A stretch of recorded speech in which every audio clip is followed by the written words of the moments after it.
মাওলানা মোহাম্মদ ইয়াসির আরাফাত। আসসালামু আলাইকুম ওয়া রাহমাতুল্লাহি ওয়া বারাকাতুহু। নাহমাদুহু ওয়া নাস্তাঈনুহু ওয়া নাস্তাগফিরুহু ওয়া নাউযু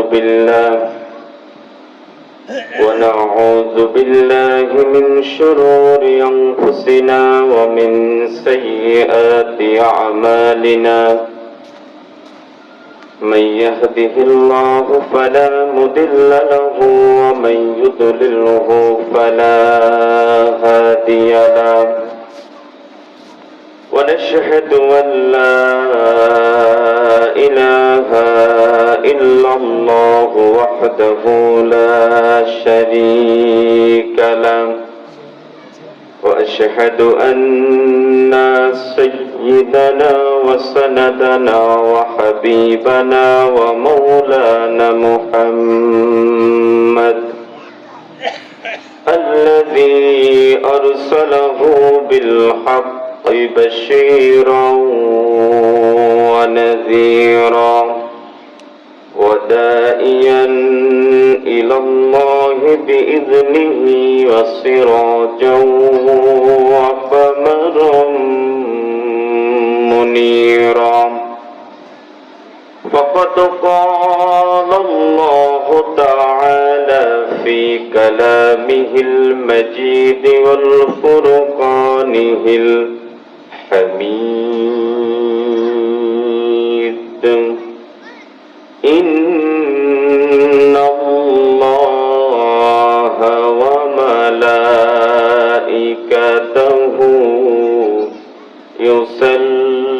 يصلون على النبي يا أيها الذين آمنوا صلوا عليه وسلموا تسليما. সমস্ত প্রশংসা সুজুদ সেই মহান মনিবের দরবারে, যে মহান মনিব আমাদেরকে ভালোবেসে বাছাই করে সালাতুল ইশার নামাজ জামাতের সঙ্গে আদায় করে আজকের নির্দিষ্ট একটি বস্তুকে কেন্দ্র করে আল্লাহ রাব্বুল আলামিনের কোরআন এবং বিশ্বনবীর হাদিস থেকে কিছু কথা বলার এবং শোনার যে আল্লাহ পাক আমাদেরকে তৌফিক দিলেন, সেই মহান মনিবের প্রতি প্রাণ খুলে কালিমাতুশ শুকর আদায় করছি আলহামদুলিল্লাহ। শতকোটি দরুদ ও সালাম আশরাফুল আম্বিয়া সাইয়্যিদুল মুরসালিন রাহমাতাল লিল আলামিন সেই রাসূলের প্রতি, যেই রাসূলের প্রতি আল্লাহ রাব্বুল আলামিন দুনিয়ার সর্বশ্রেষ্ঠ কিতাব কুরআনুল হাকিম নাজিল করলেন, সেই রাসূলের প্রতি প্রাণ খুলে দরুদ শরীফ পড়ছি সাল্লাল্লাহু আলাইহি ওয়াসাল্লাম। সম্মানিত উপস্থিতি, আজকে আমরা যেখানে আসছি, যেই সামিয়ানার নিচে আমরা বসে আছি, আসলে আমরা দুনিয়ার মানুষ, তো দুনিয়ার লাভ সম্পর্কে অবগত, কিন্তু পরকালের লাভ যে দুনিয়ার চাইতে হাজার কোটি গুণ বেশি, এটা আমরা দুনিয়ার মানুষ বর্তমানে আমরা স্বীকার করতে চাই। সারাদিন আপনি এখানে সেখানে এ জায়গায় ও জায়গায় ঘুরে বেড়াবেন, আপনার এর মধ্যে কোনো ফায়দা নেই। কিন্তু যদি আপনি সামান্য কিছু সময়ও আল্লাহর কোরআন এবং বিশ্বনবীর হাদিস শ্রবণ করেন, তাহলে সারা রাত্রি নফল ইবাদতের সওয়াব দিবে কে? আল্লাহর হাবিব বিশ্বনবী মুহাম্মদুর রাসূলুল্লাহ সাল্লাল্লাহু আলাইহি ওয়াসাল্লাম তিনি হাদিসের মধ্যে জানিয়ে দিয়েছেন, কোরআন এবং হাদিস যেখানে আলোচনা হয়, নুমিন সাআতা, ওইখানে যদি কোনো ব্যক্তি কিছু সময় বসতে পারে, আল্লাহর হাবিব বলেন সারা রাত্রি নফল ইবাদত করলে যেই পরিমাণ সওয়াব হয়, কোরআন এবং হাদিস শ্রবণের জন্য ওই পরিবেশে বসলে সারা রাত্রি নফল ইবাদতের সওয়াব আল্লাহ রাব্বুল আলামিন নামায় আমলে দিয়ে দেন। এত বেশি ফজিলত শুধুমাত্র কেবলমাত্র এই কোরআন এবং বিশ্ব নবীর হাদিস শ্রবণের জন্য। আপনাদের আসলে পরেই আল্লাহর পক্ষ থেকে আপনারা রহমত প্রাপ্ত হবে। আল্লাহ রাব্বুল আলামিন বলেন, وَإِذَا قُرِئَ الْقُرْآنُ فَاسْتَمِعُوا لَهُ وَأَنصِتُوا لَعَلَّكُمْ তুরহামুন। যেখানে কোরআনের আলোচনা হয় তোমরা কানটা খাড়া করে দাও, মনোযোগ নিয়ে মনের গহীন থেকে কোরআনকে বোঝার, কোরআনকে অনুধাবন করার চেষ্টা করো। যদি তোমরা কোরআনকে বোঝার চেষ্টা করো, অনুধাবন করার চেষ্টা করো, তাহলে রহমত প্রদান করবেন কে? আল্লাহ পাক, তিনি সে কথা জানিয়ে দিচ্ছেন। তো সম্মানিত উপস্থিতি, আমি ওদিকে যাব না। আমি আজকে আপনাদের সম্মুখে পবিত্র কোরআনুল কারীমের সূরাতুল বাকারার একটি আয়াতের কিছু কথা বলেই বিদায় নেব ইনশাআল্লাহ। আল্লাহ রাব্বুল আলামিন আমাদেরকে সৃষ্টি করেছেন, এর মধ্যে কোনো সন্দেহ আছে? আমরা যে আবার সৃষ্টিতে চিরজীবন থাকবো না, আমাদের একদিন এই দুনিয়া ছেড়ে চলে যেতে হবে, এতেও কি কারো কোনো সন্দেহ আছে? কিন্তু দুনিয়ার এক শ্রেণীর মানুষ, তারা এর মধ্যে সন্দেহ করে, তারা দ্বিধা করে। অথচ আল্লাহ পাক কোরআনের মাধ্যমে সেই সমস্ত জিনিস আল্লাহ রাব্বুল আলামিন তিনি দূর করে দিচ্ছেন। আল্লাহ রাব্বুল আলামিন পবিত্র কোরআনুল কারীমের সূরা বাকারার মধ্যে দুনিয়ার বিশ্বাসী এবং অবিশ্বাসীর মানদণ্ড হিসাবে আল্লাহ পাক এই কোরআনকে নাজিল করেছেন। এই কোরআনের অন্যতম একটা কাজ হলো ফাহাল্লা হালালাহু ওয়া হাররামা হারামাহু। কোরআনের মধ্যে যেই জিনিসকে হালাল বলে সাব্যস্ত করা হয়েছে সেটা চোখ বুজে মানা আমাদের সকলের জন্য কি ফরজ। কোরআনের মধ্যে যে বিষয়টা আসছে চোখ বুঝে বিনা শর্তে ওই বিষয়টা আমাদের মানা ফরজ, আর যেই জিনিসকে নিষেধ করা হয়েছে সেই জিনিসটা হলো আমাদের জন্য হারাম। তেমনি পরিসরে আল্লাহ রাব্বুল আলামিন সূরা বাকারার মধ্যে তিনি জানিয়ে দিয়েছেন, কাইফা তাকফুরুনা বিল্লাহি ওয়া কুনতুম আমওয়াতান ফাআহইয়াকুম সুম্মা ইউমীতুকুম সুম্মা ইউহয়িকুম সুম্মা ইলাইহি তুরজাউন। কি সুন্দর কথা! আল্লাহ পাক এই দুনিয়ার সমগ্র আস্তিক বিশ্বাসীদের সম্পর্কে আল্লাহ পাক জানিয়ে দিচ্ছেন। আল্লাহ পাক এই অত্র আয়াতের মধ্যে দুনিয়ার মানুষদেরকে, যারা আল্লাহ পাককে অবিশ্বাস করে, আল্লাহ পাক তাদেরকে আশ্চর্য প্রশ্নবোধক স্বপ্ন দিয়ে বলছেন, কাইফা তাকফুরুনা বিল্লাহ, তোমরা কিভাবে আল্লাহকে অস্বীকার করো? তোমরা কি এটা জানো না আল্লাহ রাব্বুল আলামিন আমাকে তোমাকে সৃষ্টি করেছেন, অথচ সৃষ্টির পূর্বে আমার তোমার কোনো অস্তিত্ব ছিল না। আল্লাহ পাক আমাকে নির্দিষ্ট একটা মাধ্যমে সৃষ্টি করেছেন। এরপরে আমার জীবনের আয়ুগুলো যখন চলে যাবে, আমি যখন দুনিয়ার পার্থিব জীবন ত্যাগ করে আমি যখন কবরে চলে যাব, আল্লাহ পাক বলেন সুম্মা ইউহয়িকুম, আমি আবার তোমাকে জীবিত করব, সুম্মা ইলাইহি তুরজাউন, এবং তোমাকে জীবিত করে আমি আল্লাহ পাক তোমাকে আমার নিকটে নিয়ে আসব। আল্লাহ রাব্বুল আলামিন এই দুনিয়ার মধ্যে যারা বিশ্বাসী অবিশ্বাসী, আল্লাহর সৃষ্টি যারা, আল্লাহ রাব্বুল আলামিন আমাদেরকে যে জন্য সৃষ্টি করেছেন আল্লাহ পাক তাদের সম্পর্কে জানিয়ে দিচ্ছেন, ও দুনিয়ার মানুষ, তোমরা কি একথা বিশ্বাস করো তোমাদেরকে অনর্থক সৃষ্টি করা হয়েছে? আপনারা এখানে যারা আছেন, আপনারা কি বিশ্বাস করেন এটা কি কোনো অনর্থক সৃষ্টি? আমাকে আপনাকে আল্লাহ সৃষ্টি করেছেন, নির্দিষ্ট একটা টার্গেট আছে না? নির্দিষ্ট একটা টার্গেট আছে আমাকে আপনাকে সৃষ্টি করার জন্য।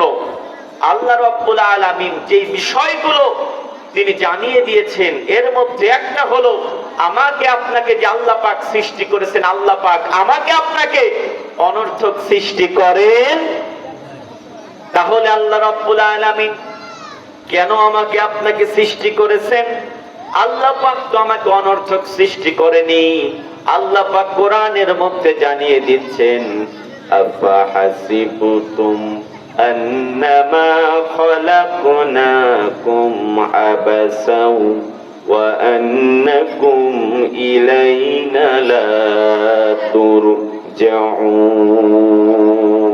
আল্লাহ পাক দুনিয়ার সমস্ত মানুষদেরকে প্রশ্ন করছেন, বিশেষ করে যারা আজকে আল্লাহ পাকের সৃষ্টিকে অস্বীকার করে, যারা আজকে দুনিয়াতে বলে আমাদের সৃষ্টি আমরা এমনিতে আসছি আবার এমনিতে চলে যাব, দুনিয়া এমনিতেই সৃষ্টি হয়েছে আবার এমনিতেই চলে যাবে। আল্লাহ পাক তাদেরকে প্রশ্ন করছেন, আপা হাসিবতুম আন্নামা খলাকনাকুম আবাসা, তোমরা কি এইটা ভাবো যে আমি আল্লাহ পাক তোমাদেরকে অনর্থক এমনি সৃষ্টি করেছি?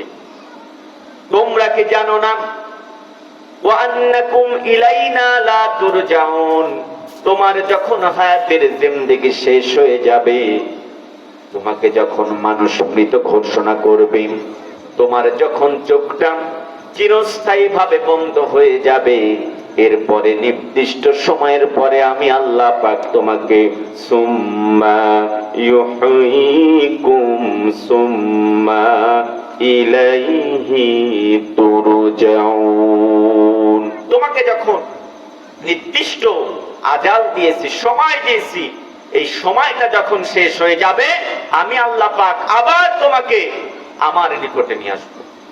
এখন দুনিয়াতে এক শ্রেণীর মানুষ আছে, তারা শুধু বলে আল্লাহ পাক এই দুনিয়া এমনিতেই সৃষ্টি হয়েছে, আমরা এমনিতে আসছি। অথচ আল্লাহ রাব্বুল আলামিন পবিত্র কোরআনুল কারিমে এমন একটি সূরা দিলেন যারা আমরা বলি এমনি এমনিতে আসছি, আমার আপনার কোনো অস্তিত্ব ছিল না, আমার আপনার কোনো নাম ছিল না। এখানে যারা আছেন বলেন তো দেখি, যাদের বয়স 50-এর কম, 50 বছরের আগেও কি আপনার কোনো অস্তিত্ব ছিল? এখানে যাদের বয়স 50-এর কম কিন্তু 50 বছর আপনি পিছনে যান, যখন আপনার জন্ম হয়নি ওর একদিন আগেও কি আপনার কোনো অস্তিত্ব, আপনার কোনো নাম এই দুনিয়ায় ছিল? আল্লাহ পাক আপনাকে দুনিয়াতে আনলেন, আনার পরে আপনার নাম হলো, আপনার অস্তিত্ব হলো, অথচ আপনি এর একদিন আগে অনুস্পষ্ট একজন ছিলেন, আপনার অস্তিত্ব ছিল না। আল্লাহ পাক সেই কথা বলে দিচ্ছেন, হাল আতা আলাল ইনসানি হিনুম মিনাদ দাহরি লাম ইয়াকুন শাইআম মাযকুরা। আল্লাহ পাক বলে, তোমরা যারা অস্বীকার করো আল্লাহ পাকের সৃষ্টিকে, তোমাদের এমন কি একটা সময় ছিল না যেই সময় তোমাদের কোনো অস্তিত্ব এই দুনিয়ার মধ্যে ছিল না? তোমাদের কি এমন একটা সময় অতিবাহিত হয়নি? এরপরে আল্লাহ পাক বলেন, ইন্না খলাকনাল ইনসানা মিন নুতফাতিন আমশাজ নাবতালিহি ফাজআলনাহু সামিআম বাসীরা। এ মানুষ, এখানে যারা আছেন যাদের বয়স 50-এর কম, 50 বছর পিছনে দেখো, আমি আল্লাহ পাক তোমার কোনো অস্তিত্ব দেই নাই। এরপরে আমি যখন তোমাকে মানুষ করে এক ফোঁটা নাপাক বীর্য থেকে তোমাকে যখন আমি সৃষ্টি করলাম, এরপরে আবার তোমাকে যখন আমি দুনিয়াতে আনলাম, তুমি দুনিয়াতে এসে কি করে আমি আল্লাহ পাক তুমি আমাকে অস্বীকার করছো?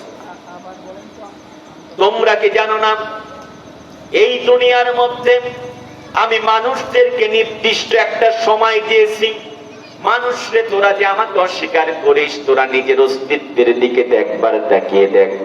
অস্তিত্বের দিকে যদি আমি আর আপনি তাকাই, তাহলে আমরা আল্লাহ পাকের নাফরমানি করতে পারি না। আল্লাহ রাব্বুল আলামিন তিনি বলেন, তোমরা যে আমাকে নাফরমানি, তোমরা যে দুনিয়ার মধ্যে নাফরমানি করো, অকৃতজ্ঞ করো, অথচ তোমাদেরকে একবারের জন্য মনে হয় না। ওয়ালাকাদ খালাকনাল ইনসানা মিন সুলালাতিন মিন তিন। এ মানুষ, তোরা এত গর্ব করিস, এত অস্বীকার করিস, অথচ মানুষ তোমরা জানো না তোমাদেরকে এই মাটির সার নির্যাস থেকে আমি আল্লাহ পাক মানুষ সৃষ্টি করেছি। এইখানে যদি আমি ব্যাখ্যা করতে যাই, অনেক সময় আসবে যে আমরা মানুষ আসলে মাটির সার নির্যাস থেকে কিভাবে আসলাম। একটা প্রশ্ন আসে না? আল্লাহ রাব্বুল আলামিন এই আয়াতের মধ্যে জানান, তাফসীর করেছেন তাফসীরে জামাখশরীর মধ্যে আল্লামা জামাখশরী রাহমাতুল্লাহি আলাইহি বলেছেন, এই দুনিয়ার মধ্যে মানুষ আসছে তিন ভাবে। কয় ভাবে? দুনিয়ার মধ্যে মানুষকে আনা হয়েছে তিনটা পদ্ধতিতে। একটা হলো মাটি, একটা হলো বাতাস, আর একটা হলো পানি। এই তিনটা প্রক্রিয়ার মধ্যে আল্লাহ রাব্বুল আলামিন দুনিয়ার মধ্যে মানুষ আনছেন। এখন প্রশ্ন করবেন কিভাবে? একটা হলো খাবার, একটা পানি, আর একটা অক্সিজেন। আল্লাহ রাব্বুল আলামিন আমাকে আপনাকে তো এমনি এমনি এই দুনিয়াতে আসেননি, একটা মাধ্যম লেগেছে। কথা বলেন, একটা মাধ্যম আছে না? এই মাধ্যমটা প্রথমে গ্রহণ করেছেন আমার বাবা এবং আমার মা। তারা খেয়েছে, খাবার পরে তারা পানি গ্রহণ করেছেন, অক্সিজেন দিয়েছে। এই অক্সিজেন গ্রহণ করার পরে, তারা খাবার খাওয়ার পরে, পানি গ্রহণ করার পরে আল্লাহ পাক আমাদের পিতামাতার মধ্যে কয়েকটা আলামত দিয়েছেন। একটা দিয়েছেন পেশাব, একটা পায়খানা, আর একটা রক্ত। কথা বলেন ঠিক কিনা? আল্লাহ রাব্বুল আলামিন পেশাব পায়খানা বাদ দিয়ে আর একটা যে পিতামাতার মধ্যে এই খাবার গ্রহণ করার জন্য রক্তপিণ্ড তাদের তৈরি করলেন, নির্দিষ্ট সময়ে পিতামাতার একটা সম্পর্কের দ্বারা আল্লাহ পাক দুনিয়ার মধ্যে আমাকে আপনাকে আনলেন। এরপরে আল্লাহ পাক বলেন, সুম্মা জাআলনাহু নুতফাতান ফি করারিম মাকিন। এরপরে আমি আল্লাহ পাক তোমার পিতা এবং তোমার মাতার একটা নির্দিষ্ট মিলনের কারণে এক ফোঁটা বিন্দু তোমার মায়ের রেহেমের মধ্যে আমি আল্লাহ পাক দিয়ে দিলাম। আমি আর আপনি একেবারেই যে এত বড় হয়েছে বিষয়টা এমন না। আমি আর আপনি কি একেবারে এত বড় হয়েছি? আল্লাহ পাক বলেন না তুমি একেবারে এত বড় হওনি। আমি আল্লাহ পাক তোমার পিতা মাতার মিলনের জন্য এক ফোঁটা নাপাক পানি থেকে আমি আল্লাহ পাক তোমার মায়ের রেহেমের মধ্যে যখন প্রবেশ করিয়ে দিলাম, প্রবেশ করানোর পরে আমি আল্লাহ পাক তোমার মধ্যে কি করেছি আল্লাহ পাক সেই কথা জানিয়ে দিচ্ছেন। সুম্মা খালাকনান নুতফাতা আলাকাতান ফাখালাকনাল আলাকাতা মুদগাহ ফাখালাকনাল মুদগাতা ইযামা ফাকাসাউনাল ইযামা লাহমা।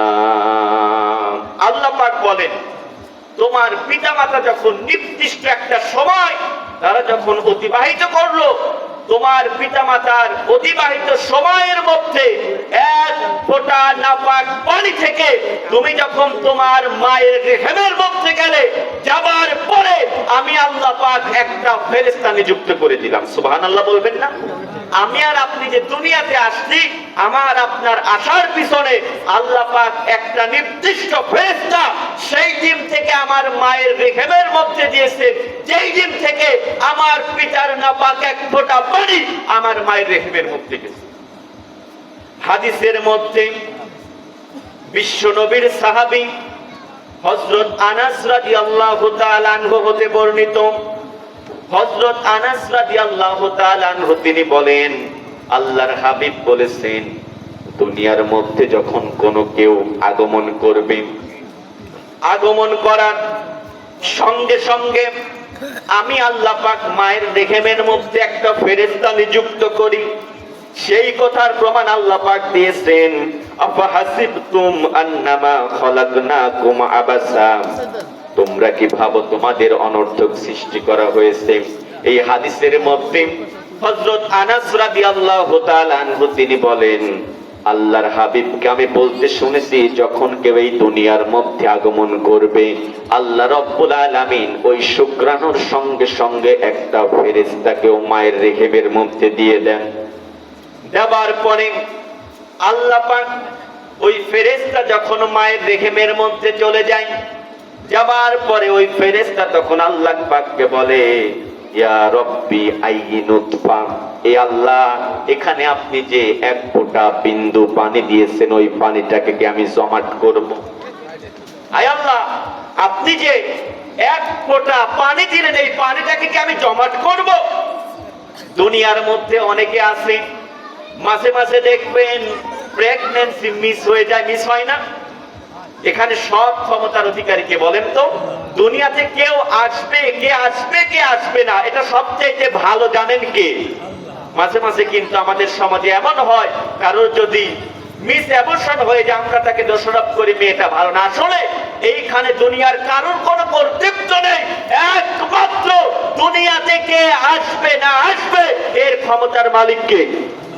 আল্লাহকে বিশ্বাস রাখতে হবে। যেই দিন আমার আপনার ওই পানি পিতা মাতার করারিম মাকিন নির্দিষ্ট একটা জায়গার মধ্যে চলে গেলেন, আল্লাহ পাক একটা ফেরেশতা নিযুক্ত করে দিলেন। ফেরেশতা আল্লাহকে বলে, রব্বুল আলামিন, আমি কি আপনার এই ব্যক্তিকে দুনিয়ায় আনবো, দুনিয়াতে আনতে হলে ওই তরল পানি হবে না। আয় আল্লাহ, আপনি যে পানি দিয়েছেন ওই পানিটাকে রক্তপিণ্ড করতে হবে। কি করতে হবে? আমরা দুনিয়াতে আসছি, আমার আপনার দুনিয়াতে আসার গঠন এখানে যারা আছে, আমার মনে হয় না আপনার সকলে জানে। আল্লাহ পাক তখন ফেরেশতাকে বলেন, এ ফেরেশতা, আমি যাকে দুনিয়াতে আনবো তার একটা রক্তপিণ্ড তৈরি করো। রক্তপিণ্ড যখন হয়ে যায়, আল্লাহ পাকের কাছে ফেরেশতারা বলেন, রব্বুল আলামিন, একটা তো রক্তপিণ্ড হয়ে গেছে, আয় আল্লাহ, আইনি মুদগা, আমি কি সেটাকে গোশতে রূপান্তরিত করব? সামান্য এক ফোঁটা পানি, ওই পানিকে আল্লাহ পাক তিনি নিজে কোল করলেন, জমাট করলেন। করার পরে ওই জমাট পানিকে একটা রক্তপিণ্ড করলেন। রক্তপিণ্ড করার পরে আল্লাহ রাব্বুল আলামিন আবার সেই পানিকে আল্লাহ পাক এক টুকরা গোশত তৈরি করলেন। গোশত যখন তৈরি হয়ে গেল, এরপরে আল্লাহ পাক বলেন, আল্লাহর হাবিব বলেন, ফাইজা আরাদাল্লাহু আইয়াকদিয়া খালকাহা, আল্লাহ পাক বলেন, এই ফেরেশতারে, তোরা তাকে দুনিয়ার মধ্যে প্রেরণ করার বন্দোবস্ত করে দাও। এরপরে ফেরেশতা বলেন, আই রব্বি আযাকারা আম উনসা, আয় আল্লাহ, যাকে আমি এই দুনিয়ার মধ্যে আনতে চাচ্ছেন, আল্লাহ আপনি যাকে দুনিয়ায় আনতে চাচ্ছেন তাকে মেয়ে বানাবো না ছেলে বানাবো? আল্লাহ রাব্বুল আলামিন বলে, আলমে বারযাকের দিকে তাকিয়ে দেখো। আলমে বারযাকে আমি যেই দিন তাদের প্রতিশ্রুতি নিয়েছিলাম, সে পুরুষ ছিল নাকি মহিলা ছিল? যদি পুরুষ থাকে, তুমি তাকে পুরুষ করে দুনিয়ার মধ্যে এখন তুমি তাকে প্রেরণ করে দাও। এরপরে আমি আর আপনি পুরুষ কিংবা নারী হয়ে এই দুনিয়ার মধ্যে আসি। এরপরে ফেরেশতা বলেন, রব্বুল আলামিন, ইস্তাকি আন সাইদ, ওকে দুনিয়ার মধ্যে সুখী বানাবেন নাকি কষ্ট দিবেন? আল্লাহ পাক বলেন, ফামার রাজ্জাকুর, কতটুকু রিজিক দিবেন? আল্লাহ রাব্বুল আলামিন এই সব কিছু তিনি আমাকে আপনাকে মায়ের রেহেমের মধ্যে থেকেই তৈরি করে দিয়েছেন। এই জন্য আল্লাহ পাক বলেন, কাইফা তাকফুরুনা বিল্লাহি ওয়া কুনতুম আমওয়াতান فأحياكم ثم يميتكم ثم يحييكم ثم إليه ترجعون। এরপরে আল্লাহ পাক বলে যে তোমাকে একটা প্রক্রিয়ার মাধ্যমে আমি তোমাকে দুনিয়ার মধ্যে আনলাম, অথচ তুমি দুনিয়ার মধ্যে এসে আমি আল্লাহ পাক তোমাকে যেই জন্য এত কষ্ট করে এই দুনিয়াতে আগমন করলাম, তোমাকে তিনটা অন্ধকার থেকে আমি আল্লাহ পাক দুনিয়ার মুখ দেখিয়েছি। অথচ আমাদের গার্মেন্টস থেকে যেই ফেব্রিক্স গুলো বের হয়, দেখবেন অন্ধকার তো দূরের কথা, আলোর মধ্যেও অনেক কাপড় আছে যেই কাপড়ের সেলাই গুলো পারফেক্ট হয় না। কিন্তু আপনি নিজের দিকে একবার তাকিয়ে দেখুন, আপনার শরীরের এমন একটা অঙ্গ প্রত্যঙ্গ নেই যে অঙ্গ প্রত্যঙ্গের মধ্যে কোনো খুব। এরপরে আমরা আল্লাহ পাককে অস্বীকার করি। এই জন্য আল্লাহ পাক আশ্চর্যবোধক শব্দ দিয়ে বলছেন, বান্দারে তোদেরকে আমি দুনিয়াতে আনলাম, তোরা আমার শুকরগুজার করবি, আমার তোরা কৃতজ্ঞতা করবি, কিন্তু তোরা আমি তোদেরকে যে সৃষ্টি করেছি, তোরা তোদের সৃষ্টি এই বর্তমানে তোমরা ভুলে থাকো। এই জন্য আমি এই